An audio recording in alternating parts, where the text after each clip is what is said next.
Yam dadati sapatam Madneham Shri Guru Shri Yuddhapadakamalam Shri Gurun Vaishnavamsha Shri Rupam Sagajatam Sahagana Raghunathapitam Tam Sujeevam Satvaitam Savadutam Parijana Saitam Krishna Chaitanya Devam Shri Radha Krishna Padan Sahagana Lalita Shri Vishakhavitamsha He Krishna Karuna Sindhu Dinabandhu Jagatpate Gopesh Gopika Kanta Radha Kanta Namostute Tapta Kanchana Gaurangi Radhe Vrindavaneshwari Vrishabhanu Sute Devi Paramami Hari Priye Vancha Kalpa Parupascha Kripa Sindhubhaivacha Patitana Pavnebhyo Vaishnavebhyo Namo Namaha Jai Shri Krishna Chaitanya Prabhu Nityananda Shri Advaita Gadadhar Shri Sadi Gaura Bhaktavinda Hare Krishna Krishna Krishna Hare Hare Hare Rama Rama Rama Hare Krishna. Hare Krishna Prabhuji, Kanvat Pranam. Please accept humble obeisances. Prabhuji, we are reading the Srimad Bhagavatam. We are on Canto 1, Chapter 17 today. Chapter 17 is the punishment and reward of Kali. And Prabhuji, today we are going to do 3 texts, text 1, 2, and 3. I hand over to you, Prabhuji. Hare Krishna. Thank you, Radha. Narayan Namaskrityam Naram Chaiva Narottamam Devim Sarshati Vyasam Tato Jayam Vidhiriyeta Nashprayeshu Abhadreshu Nityam Bhagavata Seveya Bhagavate Tam Shloke Bhakti Bhaktinashtaki. Chapter 17, text 1. Sutta Vacha Tatra Go Mithunam Raja Hanyamanam Anathavat Danda Hashtam Chavarshalam Dadarsha Nirpa Lachananam. Translation. Sutta Goswami said, after reaching that place, Maharaj Parikshit observed that a lower caste Sudra, dressed like a king, was beating a cow and a bull with a club, as if they had no honor. Okay, you can read the purport, Mataji. Purport by Srila Prabhupada, Srila Prabhupada Ki Jai.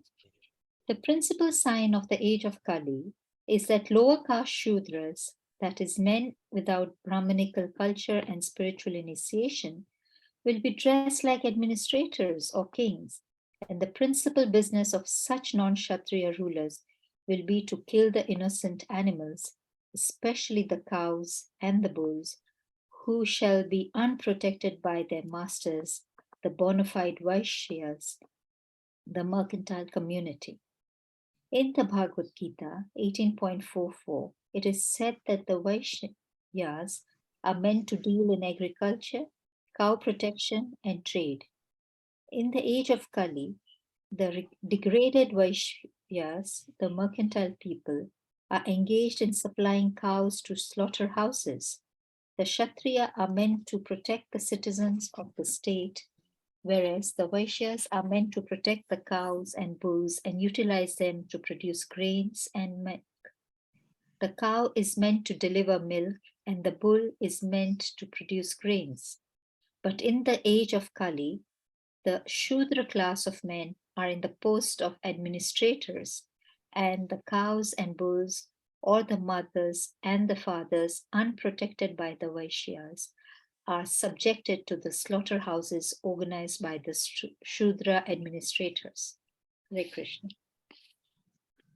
We'll be reading all 3 verses. I'll read the text 2, and that 3 and the purports, yeah? Vashamirnaladhavalam vihantam iva pipyatam vipyamanam pataikena siddhantam shudratadikram. Translation. The bull was as white as a lotus flower. He was terrified of the Sudra who was beating him, and he was so afraid that he was standing on one leg, trembling and urinating. But the next symptom of age of Kali is that the principles of religion, which are all spotlessly white, like the white lotus flower, will be attacked by the uncultured Shudra population of the age.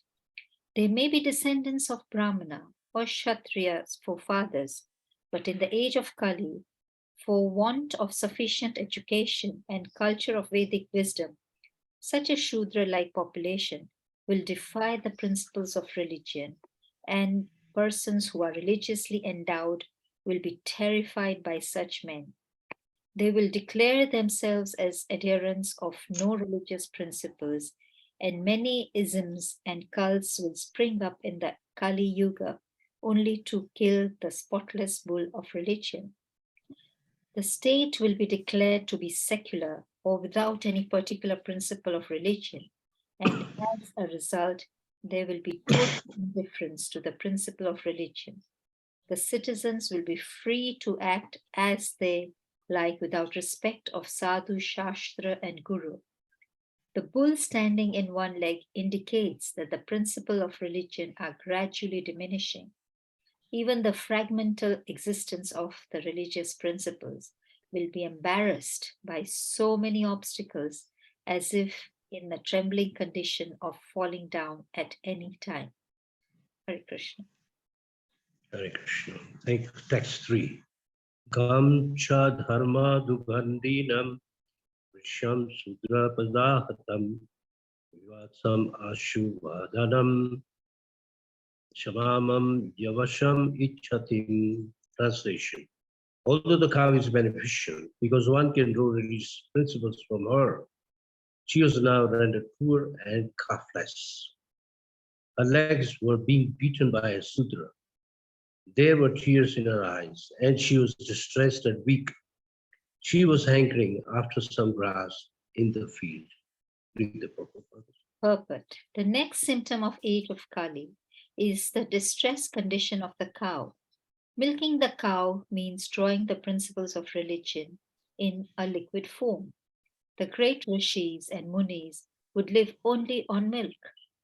Srila Sukadev Goswami would go to a householder while he was milking a cow, and he would simply take a little quantity of it for subsistence. For 50 years, no one would deprive a sadhu of a quart or two of milk, and every householder would give milk like water. For a Sanatanist,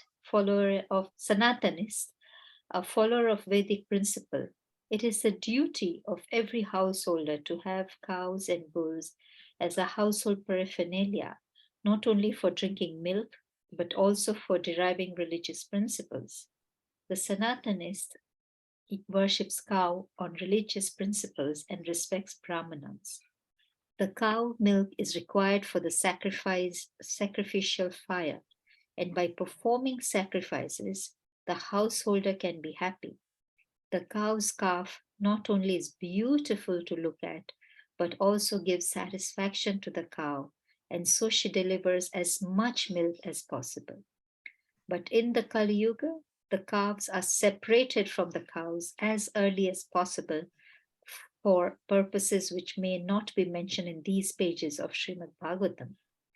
The cow stands with tears in her eyes. The Shudra milkman draws milk from the cow artificially, and when there is no milk, the cow is sent to the slaughterhouse.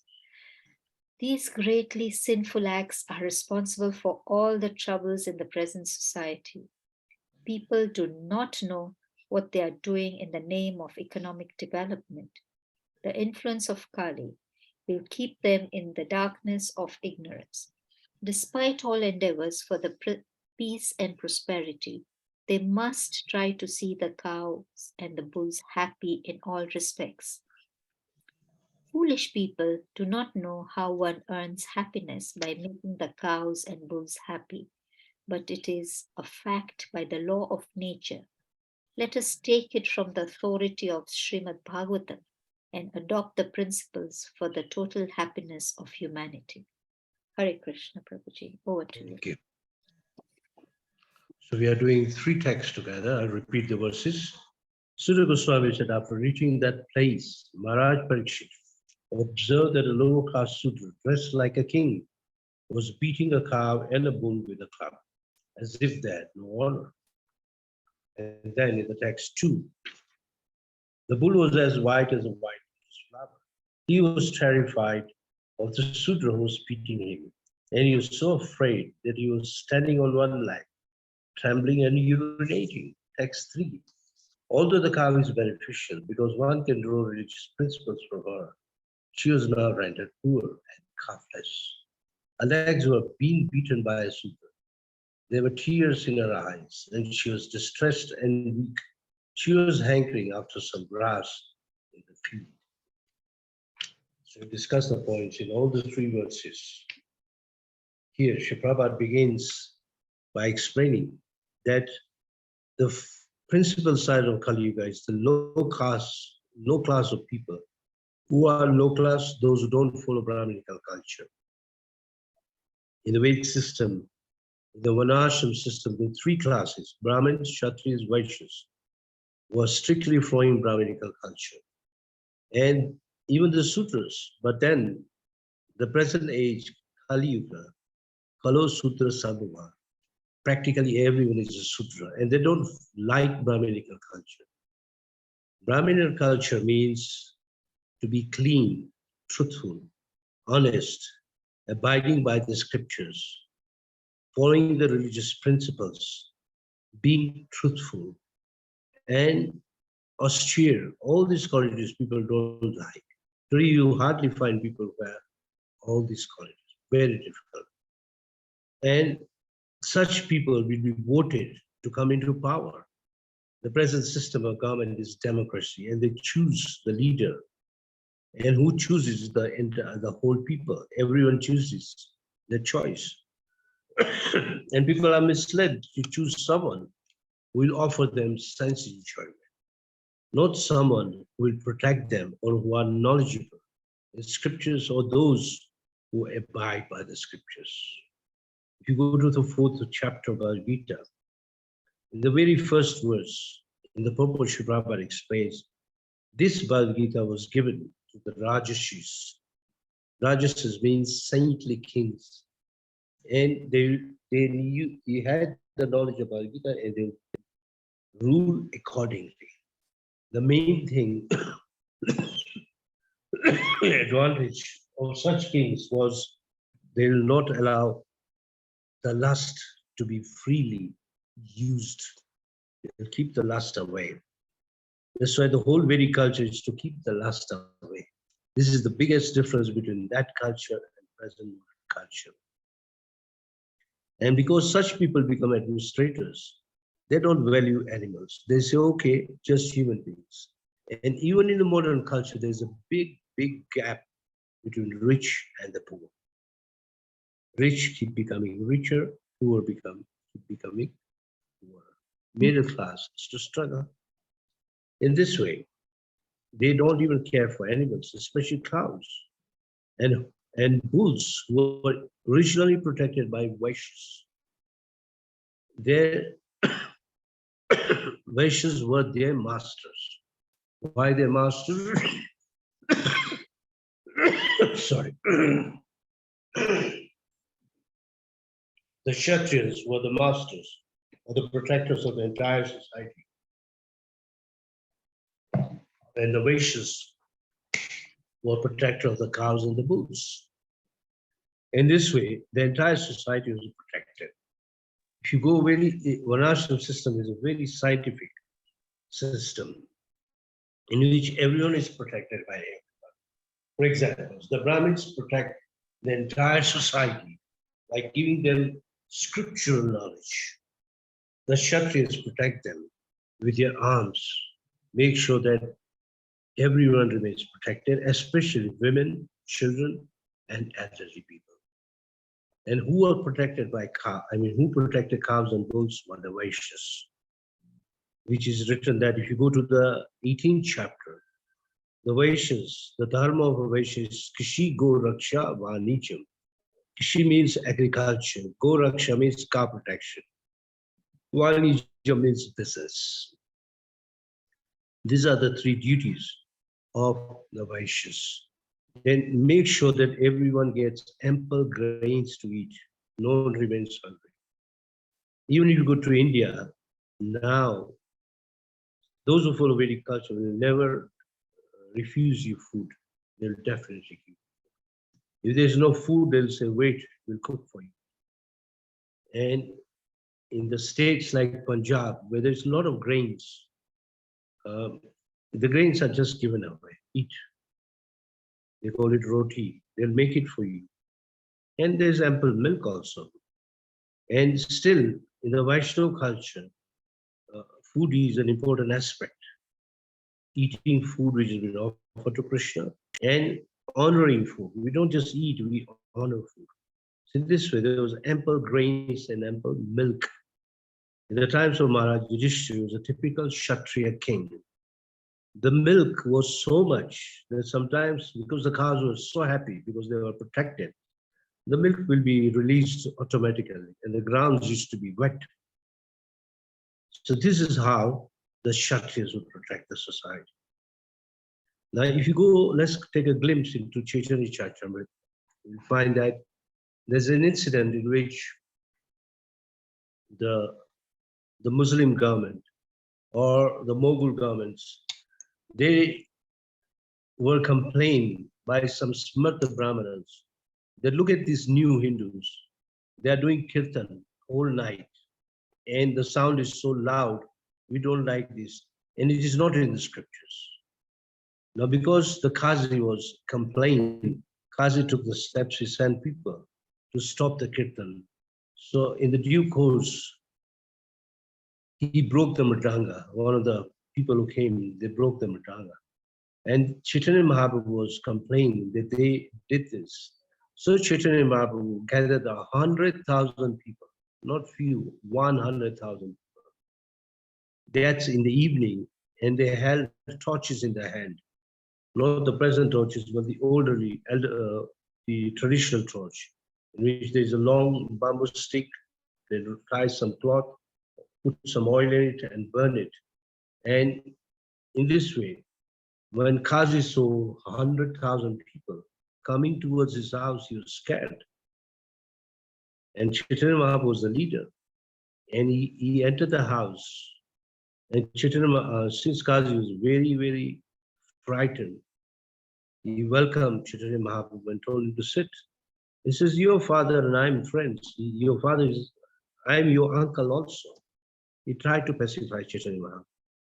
And Chaitanya Mahaprabhu was not angry, but he spoke in a very bold way. And one of the things Sri Chaitanya Mahaprabhu said that, what kind of religious principles do you follow? You kill your own father and mother. And Qazi said, what do you mean father and mother? He says, you are killing cows and bulls and eating them. The the mother cow gives you milk. And the father is used like a tractor. What do they use a tractor? To till the land. Originally, these were cows and bulls were used in the fields. Now the machineries are coming in and bulls don't have much value. They are killed. And cows, once they stop giving milk, they are killed. So, and Qazi agreed, yes, I agree that we are doing this heinous activity. And this way the conversation goes on, since the rest of the part of the conversation is not in context with this class of today, we won't speak that one, but for the time being, this was the argument brought by Sri Chaitanya Mahaprabhu. Anyway, the religion is supposed to be spotless, white, like the Dharma was pure white, spotless, like lotus flower. And he was attacked by uncultured Sudra population. Today, this is what is happening. They kill cows in millions. His Holiness Gopal Krishna Maharaj some years ago, in a lecture, he said that if you go to Maharashtra, there's a city called Pune, and there is the biggest slaughterhouse in the whole of India. So many animals are killed daily. Even cows are killed. The owners are Muslims, and they don't care. And some owners are even Hindus. So it's shocking that in the land of India, the land of religion, the cow killing goes on and on. Nobody can stop. Presently, the Prime Minister Modi is trying to sort this problem, and he has helped a lot, but behind his back, it still goes on. So originally, this population today, uncultured Sudra population were originally from Brahminical and Kshatriya families. Therefore, forefathers never defied religion, but the present population defies religion. In India, when the first McDonald's were opened, they were very proud. Oh, now McDonald's had come to India. And many people objected that because in a hamburger they put beef, and they proudly say, no, we are not putting beef, we are putting mutton. It's still cheating, and animals are still killed. But the modern Indian population, they don't care, especially those who live in the city. They eat. They say, oh, meat is meat. If others are eating, why not us? This is called a foolish mentality. Prahlad Maharaj says it's like a blind leading the blind and bringing it down to the dark well, and everyone is going down. So this is what is happening today. And Srila Prabhupada has tried very, very hard. For those who have read the book called Science of Self-Realization, there's a beautiful conversation, a very strong conversation between Danildo, it's in France. You can even get a video, and you can hear the conversation. He says, oh, animals don't have brain, and they are very low, and they are not, their intelligence is not developed, so we can kill them. And Prabhupada says, then why don't you kill your babies? Babies don't have intelligence, why don't you kill them? And he had no answer. And imagine he used to eat calves, not cows, calves, baby calves. So that was, it's a very nice conversation. I would advise everyone to read that. It's a whole chapter. And in the end, he agreed, yes, that he's doing a heinous activity. Srila Prabhupada also quoted from Bible, that where is your testament, thou shalt not kill. Who obeys, who actually follows that testament, even being Christians did not follow. Most slaughterhouses in India are run by Christians. Anyway, all this happens because these bogus religions will shoot up in this age of Kali Yuga. And there are so many people who will follow this. Today you'll find that people make so many bogus religions. People follow.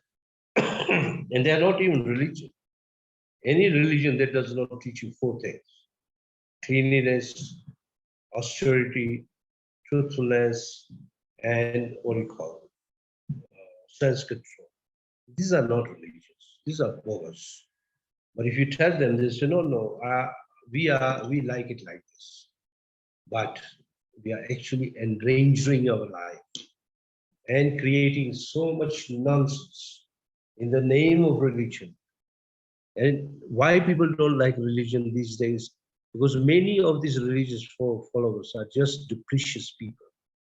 They show themselves to be something else, and they are something else. We all have that experience. They are cheaters.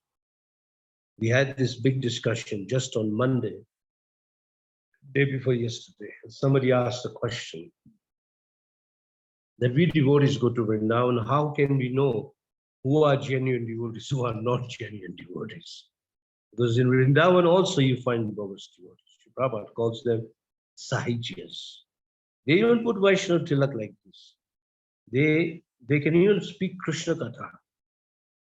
They can even cry in the name of Krishna or Radharani. But they are just pretenders.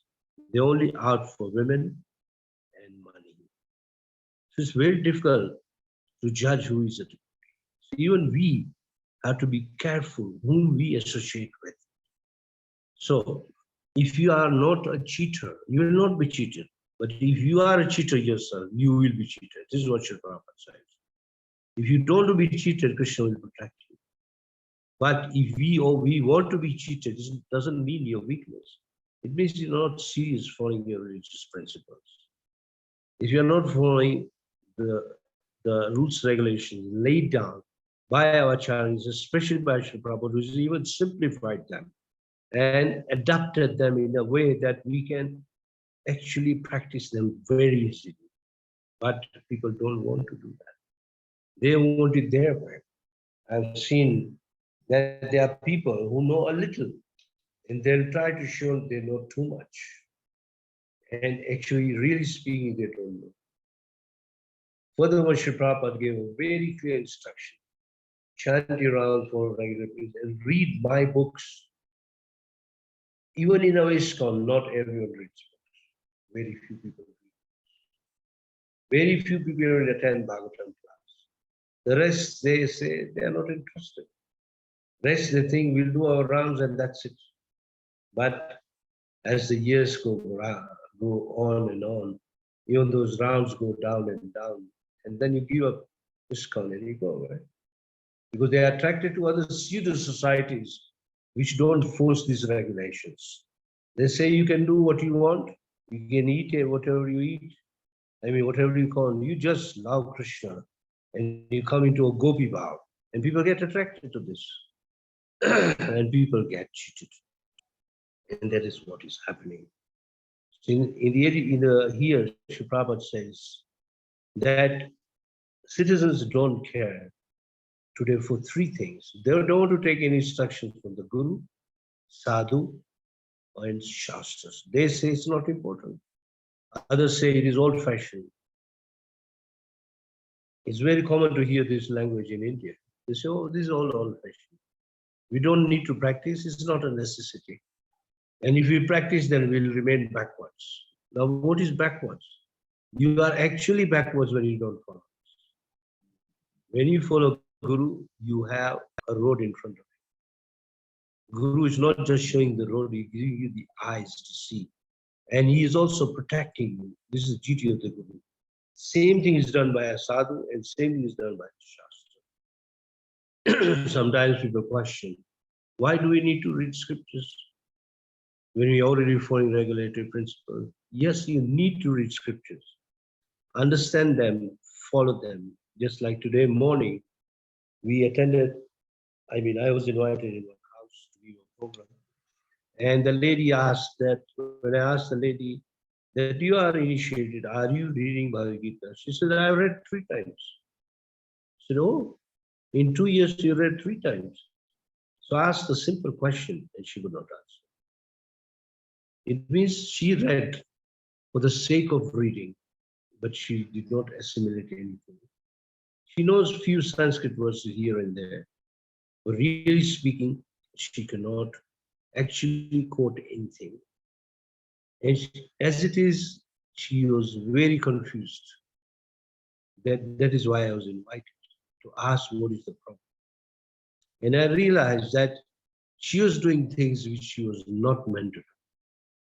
For example, like it's very common among devotees that when they see other devotees worshipping a deity, they want a deity at home. Then if they see other devotees going to Vrindavan, they want to go to Vrindavan. If they see other devotees doing something else, they want to follow. But they don't want to follow what our acharyas have said. And that brings about this confusion. And they get attracted to other sampradaya, giving up the shelter of Sri Prabhupada. So the conclusion was that, are you following your spiritual master's instructions? Are you chanting your rounds properly? And she did say yes, but then I could sense, no, she was not serious. In this way, we find many devotees like that. Ultimately, they get fried up and they leave and go away. So this is what is happening. People don't follow Guru, people don't follow Sadhu, they don't follow Shastra. Even if person follows just one's own spiritual master, it is enough, which they don't want to. They think what my spiritual master is teaching is maybe little. Another spiritual master is teaching something more. So that means you want to serve 2 masters or 3 masters. You cannot please all the masters. You can only please one master. Even Krishna tells Arjuna, Tadvidi paripatena pariprasthena shevaya uptakshanti tatyanam jnaninam tattadarshana. Try to approach a spiritual master, a bona fide spiritual master, render service to him and inquire from him submissively. Now, this is a simple injunction, but they don't want to follow. They think, oh, whatever we are doing is correct. So it's very difficult today to find, even in Indian community, that they follow Guru, Sadhu, or Shastra. They don't want to. And they want to follow Guru who takes money. And they are hungry for money, women, and they get cheated. Because they want to get cheated, they get cheated. If you don't want to be cheated, you pray to Krishna, nobody will cheat you. I have noticed that if you become a devotee, and if you're following your regulatory principles, and if you are following the daily schedule the way you are, nobody can cheat you. Krishna gives you that smartness. But people want to do like that. So presently, as Sri Prabhupada explained, religion is standing only on one leg. And that even is on a trembling state. Only one leg is there, as we discussed last time, truthfulness. Even that truthfulness is in a trembling state. People get scared to speak truth. Formerly, people were bold to speak truth. They didn't care. So milk is like nectar, which comes only from the cow. And so many sages are given. Sages live on milk. Sages, munis, Prabhupada says. And they survive simply by drinking milk. Sri Prabhupada says, you just take milk, you can live. You don't need to take any other food. See, the Vedic culture, nobody would deprive a sadhu with little milk or grains, especially the householders. It used to become the duty of a householder to give milk to all the sadhus. And you'll see, so even if you go to villages in India, sadhus, if they come, no household will refuse food or milk. The best example we can read in the Bhagavatam is Sukadeva Goswami. He'll only stand for a few minutes. If he gets milk, good enough. If not, he'll go to another house. If not, next house. This is how Sukadeva Goswami used to live. And why he used to give, used to collect alms like milk and grains, that he could even preach to them. This is a typical sadhu.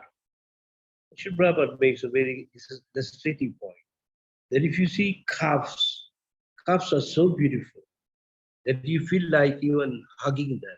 So beautiful, beautiful eyes, beautiful, and they are so loving. Yet they are separated from the mothers because the calves, once the calf is shown to the mother to get the milk, then the calves are taken away. Very, very cruel thing going on today. And formerly, it never used to be here.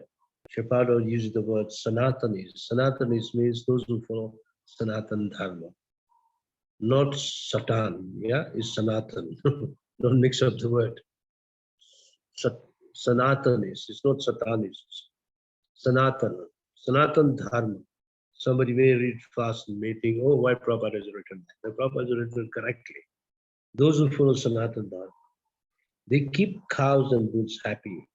And because of that, everyone is happy. Ample grains are there, ample milk is there. What else do you need?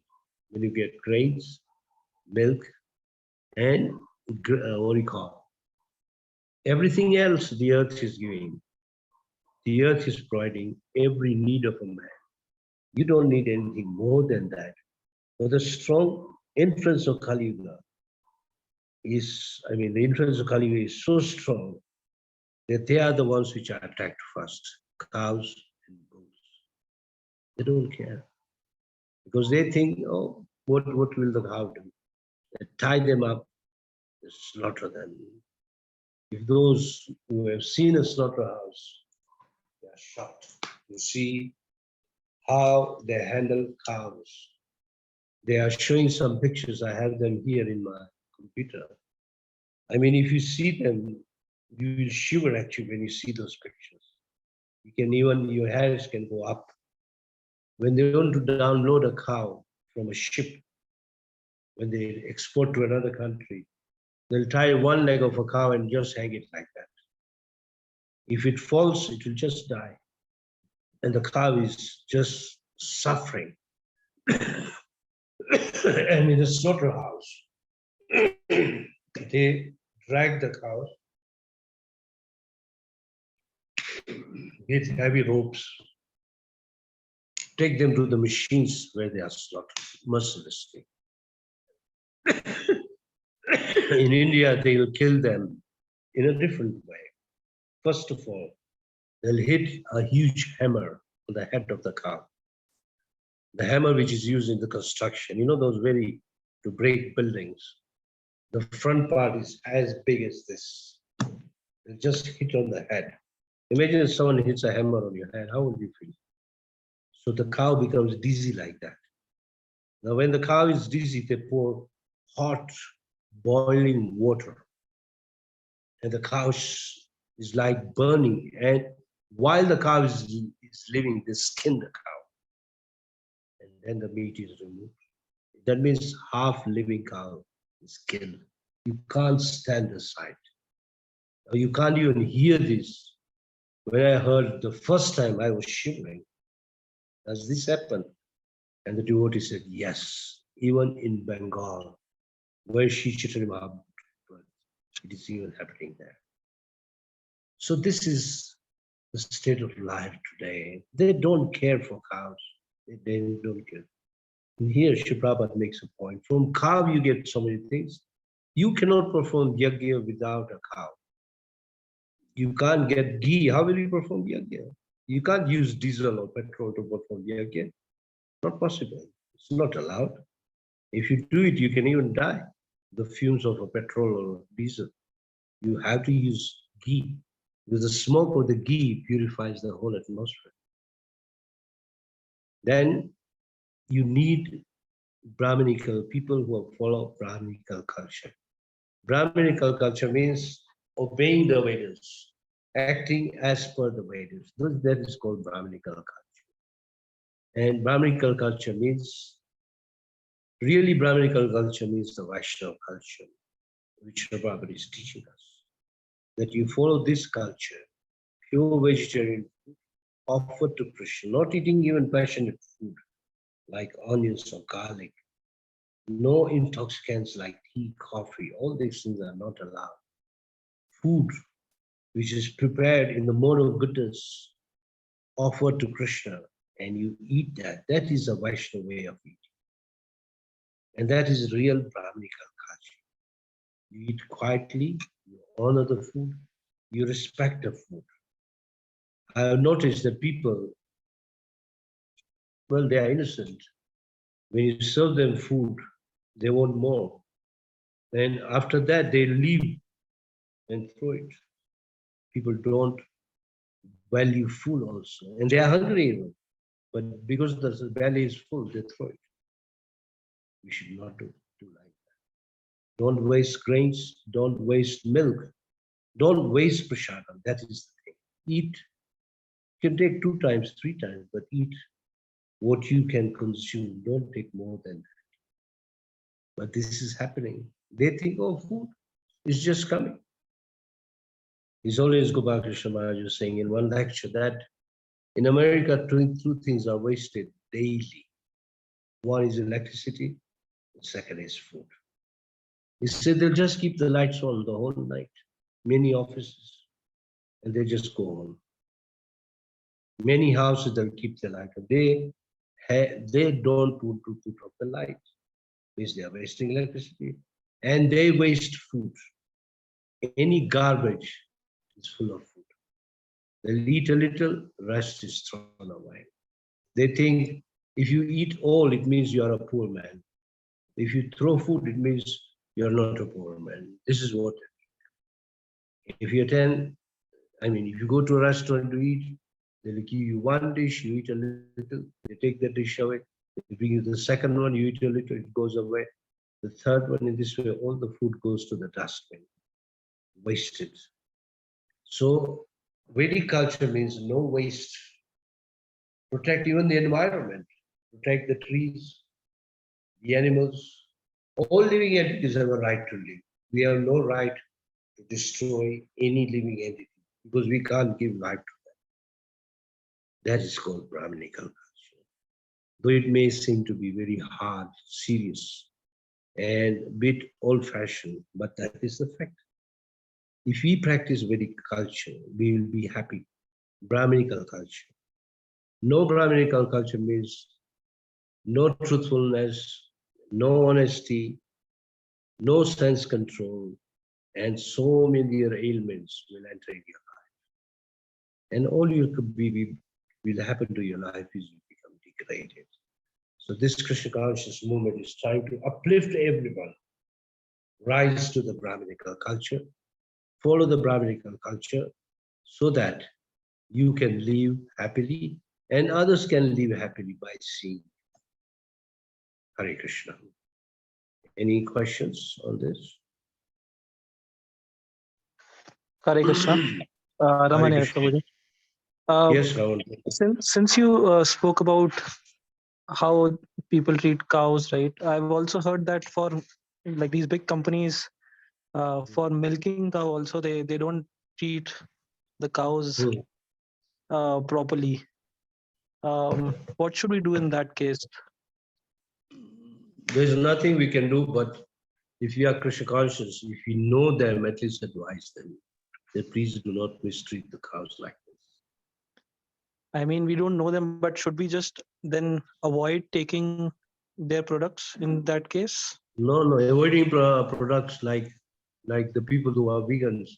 They say, no, we should not take milk because milk is only for their cows. That is not the truth.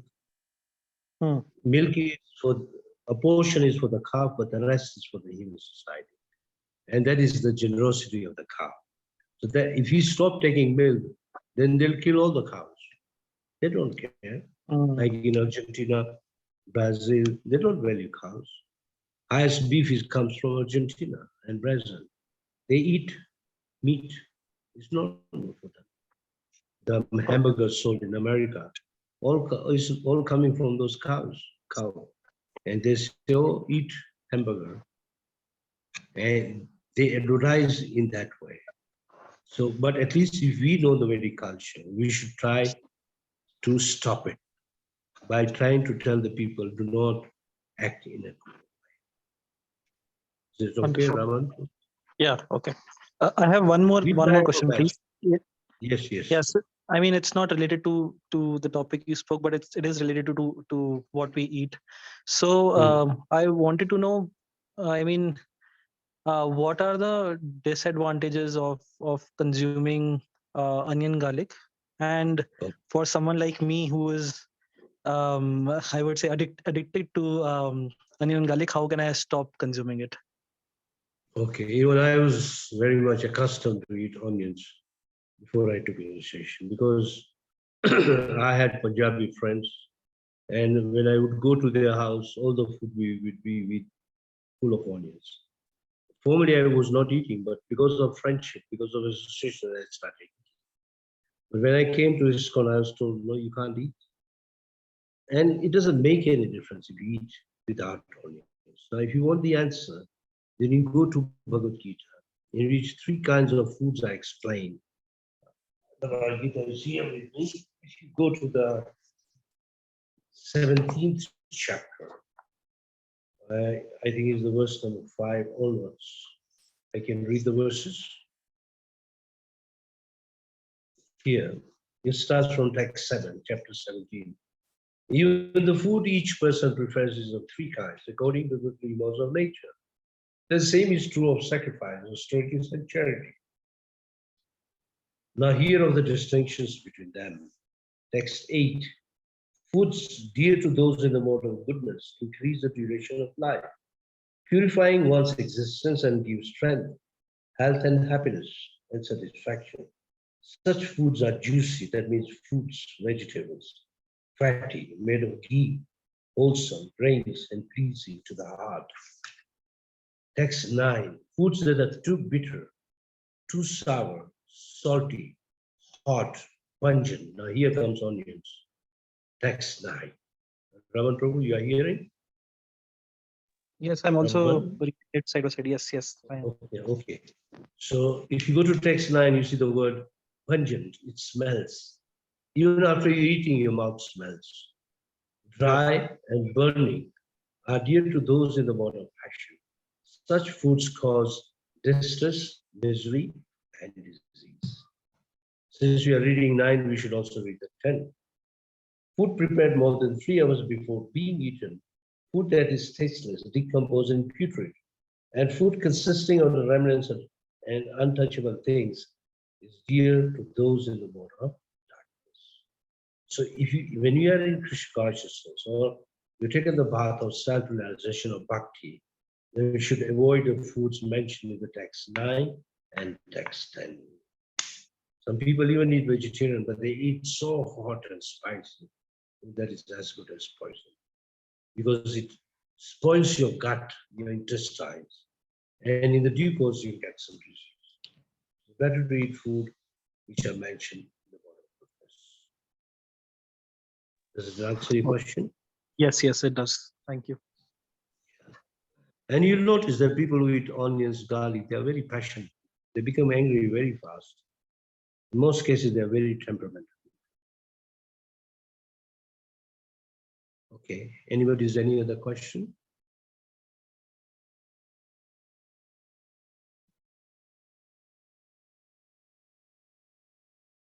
Hare Krishna Prabhuji, please accept my humble obeisances. Thank you for the wonderful class.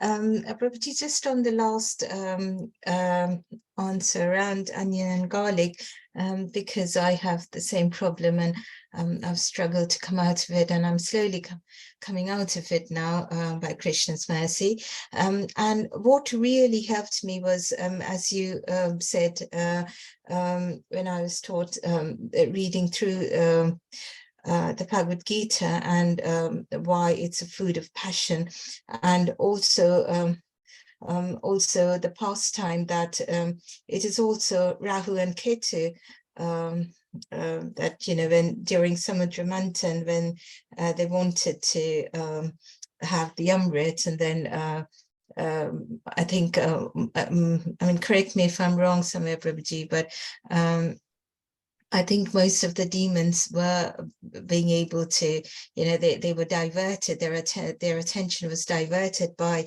by Mohini, and the Lord in the form of Mohini was able to give the Amrit to the Devatas, but somehow the two demons, Rahu and Ketu, they were able to have a bit of it, but just in time they were stopped. But they had a little bit of it, but their heads were cut off, and their heads went and fell somewhere on the ground. And from there, onion and garlic grew. So onion and garlic are also representative of demons. I mean, apart from being pungent, as you taught us right now, and, you know, food of passion, but they also have the other side of, you know, representing demons and demoniac characteristics if we indulge too much in them.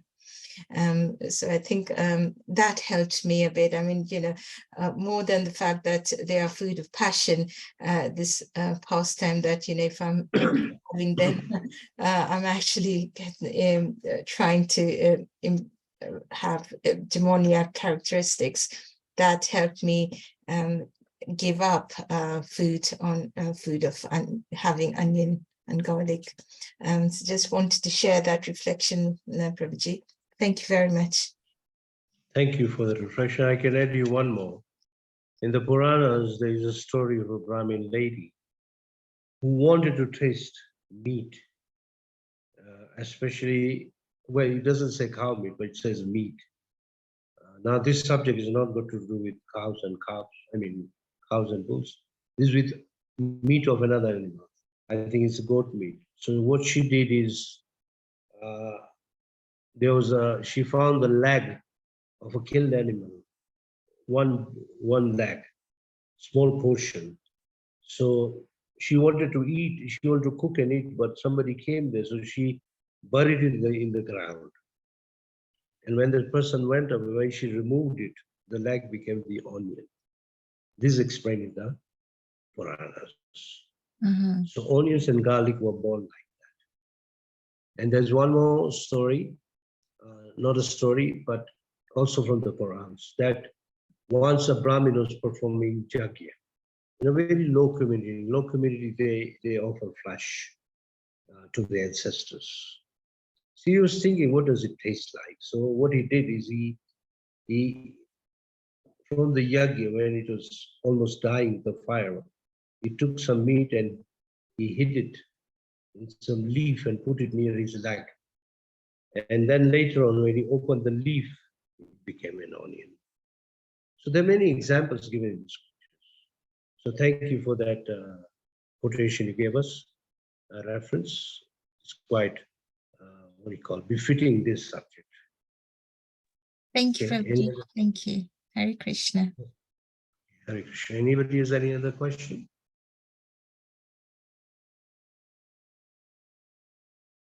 Well, the conclusion is, if we are in the mode of goodness, we are not just supposed to stay even in goodness. We have to succumb to the level of pure goodness. That's why in some societies, they may offer you food with onions and garlic. Maybe it is okay for them, but in the pure goodness, there's no question of onions and garlic or any intoxicant. So you never find prasad having any onions.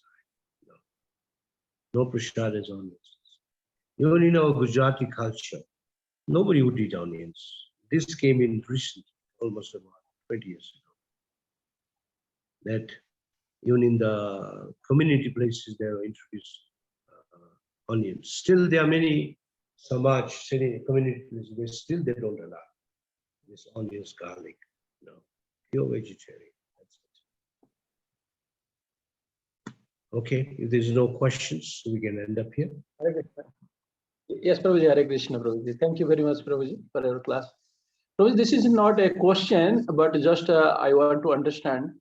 Before, in every Indian family, they have cows, bull, and everything, so that they are using the bull in the agriculture process for the plowing the field and so many other things, for carrying the other things. But nowadays, the things are not using, they are all using tractors and power tillers and so many machines. So there is no use at all.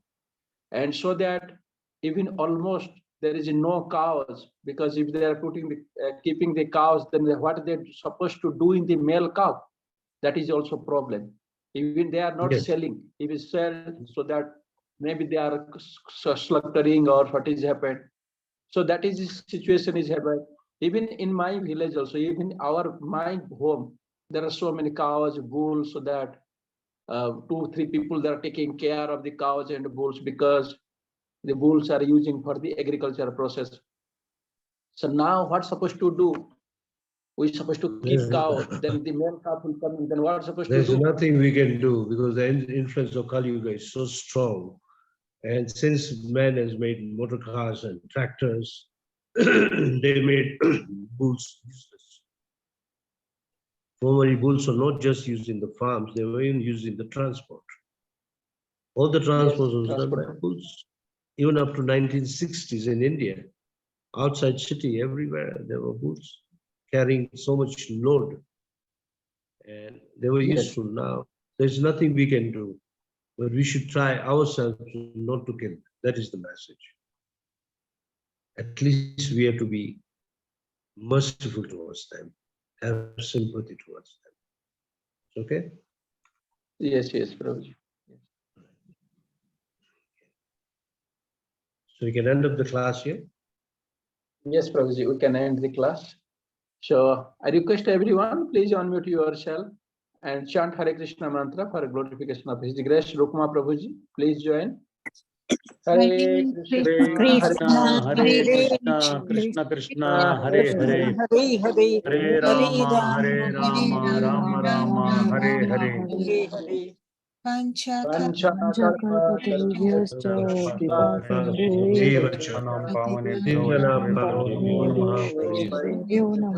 Namaha. Srila Prabhupada ki Prabhu ki jai. Jai. Thank you, Prabhuji. Thank you. Hare Krishna.